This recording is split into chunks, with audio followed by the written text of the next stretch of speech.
قال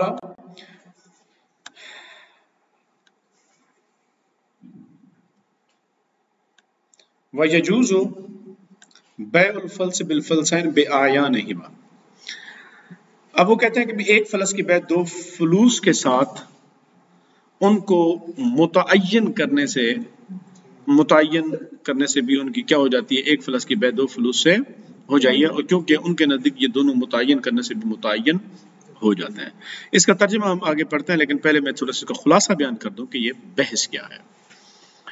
یہ بنیادی طور پر اختلاف ہے شیخین یعنی امام اعظم ابو یوسف اور امام اعظم ابو حنیفہ اور امام ابو یوسف ایک موقف ہے، اور ان کے اپوزٹ ہیں امام محمد حسن الشیبانی.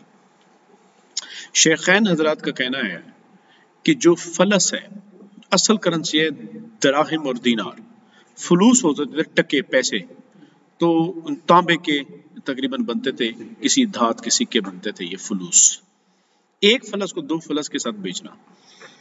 اب شیخین کا موقف یہ ہے کہ فلس کو ایز اے سمن، اس کی سمنیت ایز اے سمن، وہ کہتے ہیں یہ عوام کی اصطلاح ہے. عوام نے چونکہ ان کو سمن کے طور پہ قبول کیا ہے، لہٰذا عوام ہی اس بات کا حق رکھتی ہے کہ وہ ان کی سمنیت کو دور کر دیں، اور انہیں وہ بجائے سمن شمار کرنے کے جسٹ وہ کہہ دیں کہ یہ تانبے کے تکے، تانبے کے سکے، تانبے کے ٹکڑے ہیں. یہ وہ خود ہی اس کو سمن بھی بنا سکتے ہیں اور اس کی سمنیت کو الگ بھی کر سکتے ہیں. اب وہ کہتے ہیں کہ جب ایک فلس کے بدلے میں دو فلس ہوں گے، فریقین جب کریں گے، تو اس کا مطلب ہے فریقین دونوں اس بات پہ اتفاق کر رہے ہیں کہ ہمارے نزدیک یہ آپ کا فلس اور اس کے مقابلے پہ یہ دو فلوس یہ سمن نہیں رہے، یہ سمن نہیں رہے، ان کی سمنیت باطل ہو گئی. تو وہ کہتے ہیں جب سمنیت باطل ہو گئی ہے، سمنیت باطل ہو گئی، تو ایک فلس کے بدلے میں دو فلس سود نہیں بنے گا، ربا نہیں آئے گا. بات سمجھ آ گئی؟ تو امام شیخین یہ کہتے ہیں کہ فلوس کی سمنیت کو معطل کرنا یا اس کو معطل نہ کرنا یہ فریقین کا اختیار ہے، یہ فریقین کا اختیار ہے. اس کے برعکس امام محمد حسن الشیبانی کی بات زیادہ وزنی ہے. امام محمد حسن الشیبانی کہتے ہیں کہ دیکھیں، اگر تو فلس کے اندر سمنیت صرف اور صرف ان دو فریقوں کے حق میں ہے تو پھر تو آپ کی بات ٹھیک ہونی چاہیے کہ بھئی ٹھیک ہے، یہ فلس کی سمنیت کو معطل کر دیں یا بحال کر دیں. لیکن کیا وہ سمنیت صرف انہی دو کی وجہ سے ہے؟ مثال کے طور پر آپ اور ہم آپس میں بیٹھے ہیں، کیا ہم کسی تیسرے فریق کے پاس سمن ہے، کیا ہم اس تیسرے فریق کی سمنیت فلوس کی سمنیت کو معطل کر سکتے ہیں؟ ہم نہیں کر سکتے. تو اس کا مطلب یہ ہوا کہ سمنیت ان فلوس کے اندر جو سمنیت آئی ہے وہ فریقین کے عرف کی وجہ سے تو نہیں آئی. وہ کس کا اختیار ہے؟ وہ تو حاکم وقت کا اختیار ہے. اور وہ فلوس کے اندر سمنیت صرف دو تین لوگوں کی نہیں، پورے معاشرے کی ہے.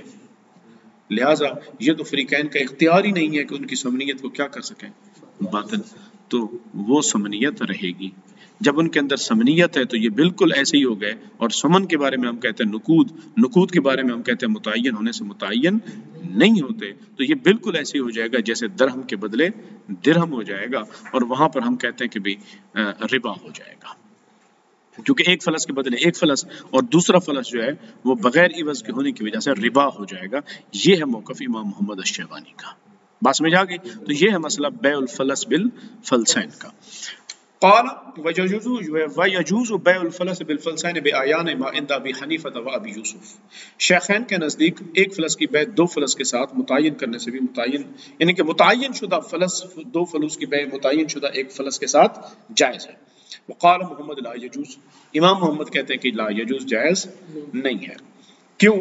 اب وہ آگے سے دلیل دیتے ہیں لأن سمنیت تثبت باصطلاح الکل، کیونکہ جو سمنیت ہوتی ہے وہ ثابت ہوتی ہے پورے معاشرے کی اصطلاح کی وجہ سے، نہ کہ ان دو فریقوں کی اصطلاح کی وجہ سے کہ وہ اس کو آپس میں باطل قرار دے دیں. فلا تبطل باصطلاحہما، اسی وجہ سے وہ دو فریقوں کے اصطلاح کو باطل کر دینے سے باطل نہیں ہوگی. وہ یہ نہیں کہہ سکتے جی بھی اچھا چلو جی ہم جی ان کو جسٹ تانبے کے ٹکڑے شمار کر لیتے ہیں آپ تو لہٰذا آپ یہ سمجھ نہیں رہے. وہ یہ کہنے کا اختیار نہیں رکھتے. تانبے کے ٹکڑے اگر شمار کریں گے تو وہ جنسیت تو ایک ہی ہے نا. جنسیت ہے وہ کہتے ہیں نسیہ حرام ہوگا, قدر نہیں ہوگی.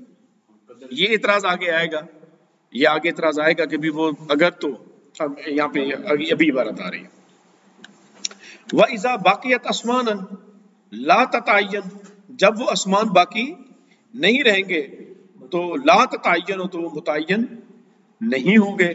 فَصَارَ كَمَا إِذَا كَانَ بِغَيْرِ أَعْيَانِهِمَا, پس وہ کیا ہو جائیں گے, بالکل ایسے ہو جائیں گے جس طرح کہ وہ متعین ہونے سے بھی متعین نہیں ہوتے. وَكَبَيْعِ الدِّرْهَمِ بِالدِّرْهَمَيْنِ, اور ایک معاملہ کیسے ہو جائے گا, یہ درہم کے بدلے 2 درہم کا معاملہ ہوگا, اور وہ ربا ہے, اور وہ ربا ہے. لہٰذا ایک فلس کی بیع 2 فلوس کے ساتھ جائز نہیں. یہ کس کی دلیل تھی, یہ امام محمد کی دلیل تھی. والا دما, اب صاحب ہدایہ یہاں پر شیخین کی دلیل دے رہے ہیں. وہ کیا کہتے ہیں, وہ کہتے ہیں ان سمنیت فی حقہما تثبت باصطلاحہما. وہ کہتے ہیں فلس, ایک فلس کے بدلے 2 فلس, فلوس کی جو اصطلاح ہے وہ فریقین کی آپس کی اصطلاح ہے. لہٰذا از لا ولایت للغیر علیہما, ان دونوں کے اوپر کسی اور کو ولایت حاصل نہیں ہے کہ ان کے بارے میں وہ فیصلہ کر سکے کہ تمہارے پیسے ہیں اور تمہارے پیسے نہیں ہیں. یہ وہ فیصلہ خود کر سکتے ہیں. فتبطل باصطلاحہما, اس وجہ سے وہ اپنی اصطلاح کے مالک خود ہیں. اگر وہ اصطلاح کو باطل قرار دیتے تو اصطلاح باطل ہو جائے گی اور وہ سمن نہیں رہیں گے. وَإِذَا بَطَلَتِ الثَّمَنِيَّةُ, تو جب فلس کی بیع جو تانبے کے سکے ہیں ان کی ثمنیت انہوں نے سلب کر لی, باطل کر لی, تو وہ تتعین بالتعیین, تو اب وہ صرف تانبے کے ٹکڑے بن کے عروض اور سامان کی مانند ہو جائیں گے. لہٰذا اب وہ متعین کرنے سے بھی متعین ہو جائیں گے. ولا یعود وزنیاً, ولا یعود وزنیاً, بھئی اب وہ وزنی پھر بھی نہیں بنیں گے. کیوں؟ وہ کہتے ہیں کہ اس وجہ سے کہ بھی وہ معدودات میں ہی رہیں گے. کیا رہیں گے؟ معدودات. اب یہاں پر دلیل کیا ہے, وہ کہتے ہیں لبقاء الاصطلاح علی العد, چونکہ وہ عدد کے اوپر, شماریات کے اوپر ان کی اصطلاح ابھی بھی باقی ہے. اچھا, وہ کہتے ہیں کہ دیکھیں جو دونوں فریق تھے نا فلوس کے بارے میں, ان کا اتفاق 2 طرح کا تھا. ایک تو انہوں نے کہا کہ جی ہم آپس میں یہ اصطلاح بناتے ہیں کہ یہ تو سمن ہے, دوسرا یہ معدودات ہے. انہوں نے اتفاق کیا ہے صرف سمنیت کے باطل ہونے پر, انہوں نے عدد کی باطل ہونے پر انہوں نے اتفاق نہیں کیا. وہ کہتا ہے کہ اگر وہ عدد کی اتفاق باطل ہونے پر بھی اتفاق کریں گے تو پھر یہ ان کا اپنا نقصان ہے کہ وہ ایک فلس کو 2 فلس کے بدلے بیچ ہی نہیں سکیں گے. لیکن وہ ایک فلس کو 2 فلس کے بدلے بیچنا چاہ رہے ہیں, تبھی تو وہ اس کو عدد کو باطل نہیں کرنا چاہ رہے. اچھا جی, اگر کر دیں گے تو کیا ہوگا, اگر آپ عددیت کو باطل کر دیں گے تو وہ چیزیں وزنی ہو جائیں گی. اب فلس کے بدلے فلس, ایک تو ہم جنس اور دوسرا اوپر سے وزنی, تو کہتے ہیں کہ پھر تو وہ ربا ہو جائے گا, برابر اور ہاتھوں ہاتھ دینا پڑے گا, جبکہ وہ ایک فلس کے بدلے 2 فلس کرنا چاہتے ہیں. تو اسی وجہ سے وہ کہتے ہیں کیونکہ فی نقدہ, چونکہ عددیت کو باطل کر دینے میں کیا آئے گا, فی حق العد فساد العقد, کیونکہ اسے عقدی فاسد ہو جائے گا ان کا, کیونکہ وہ ربا ہو جائے گا. فصار کالجوز بالجوزۃ بالجوزتین, پس یہ معاملہ کیسے ہو جائے گا جیسے 1 اخروٹ کا معاملہ 2 اخروٹوں کے ساتھ ہوتا ہے. بخلاف النقود, ہاں نقود کے برخلاف. اب امام محمد کی جو دلیل تھی کہ کا درہمین بدرہم, درہم میں بھی درہمین کی طرح نقود کی طرح ہو جائے گا, وہ کہتے ہیں نہیں جی یہ اس کے برخلاف ہے. امام صاحب آپ فلوس کو دراہم کے اوپر قیاس نہیں کر سکتے. صاحب ہدایہ یہ کہہ رہے ہیں کیسے بھئی, لأنها للثمنیۃ خلقۃ, وہ کہتے ہیں اس لیے کہ بھی جو دراہم اور دینار کی ثمنیت ہے وہ ثمن خل کی ہے. فلسطین کی جو ہے یہ اصطلاحی ہے, تو اصطلاحی ثمن کے اوپر آپ اصطلاحی ثمن کو آپ خل کی ثمن کے اوپر کس طرح قیاس کر سکتے ہیں. وہ امام صاحب کا یہ جواب دے رہے ہیں. وبخلاف ما اذا كان بغیر اعیانہما, اور امام صاحب نے کہا تھا کہ یہ بالکل ایسے ہی ہو جائے گا, فلس کے بدلے 2 فلس جب ثمنیت رہے گی تو یہ بالکل غیر متعین کی طرح ہو گیا. انہوں نے کہا تھا یہ متعین ہونے سے متعین نہیں ہوں گے. امام محمد نے یہ پیچھے بات کہی تھی, یہ والی بات جو کہی تھی فصار کما اذا كان بغیر اعیانہما. اب اس دلیل کا جواب دے رہے ہیں بخلاف ما اذا كان بغیر اعیانہما. کیا ہے بھی دلیل؟ وہ کہتے ہیں جب متعین کرنے سے متعین نہیں رہیں گے تو اس کا مطلب ہے وہ دین بن جائیں گے. وہ کیا بن جائیں گے؟ دین. تو یہ کیا بن جائے گی؟ لأنه کالیوم بکالی, یہ تو بیع الکالی بالدین کی بدلے دین ہو جائے گی. وقد نہی عنہ. یہاں پر البتہ میں نے بہت غور کیا, یہ جو دلیل ہے میری کم علمی، بہرحال میں نے بڑا مطالعہ کیا، یہ دلیل میرا خیال ہے امام محمد کے خلاف کمزور دلیل ہے۔ کیوں بھئی اذا کان بغیر آیان ہما کا اطلاق تو درہم کے بدلے درہم پر بھی ہوتا ہے، اور آپ کہتے ہیں کہ نقود دیون ہوتے ہیں، تو پھر وہاں پر بیع الدین بالدین کا اطلاق ہو کر کیوں حرام نہیں ہو جاتی بیع؟ آپ امام محمد بن حسن الشیبانی کے بارے میں یہ کہہ رہے ہیں کہ جناب اگر تو ہم اس کو متعین کرنے سے متعین نہیں ہوں گے تو یہ تو دیون بن جائے گے اور یہ بیع الدین بالدین ہو کر ناجائز ہو جائے گی، جبکہ درہم کے بدلے درہم وہ بھی تو دیون ہے، پھر وہ کیوں جائز ہے؟ تو جس طرح وہ جائز ہے یہ بھی جائز ہے۔ امام محمد کا جواب تو یہاں بالکل سادہ سا واضح سا لفظ ہے۔ بہرحال میری جو فہم تھا میں نے اسی کے مطابق یہاں پر آپ کے سامنے بتا دیا۔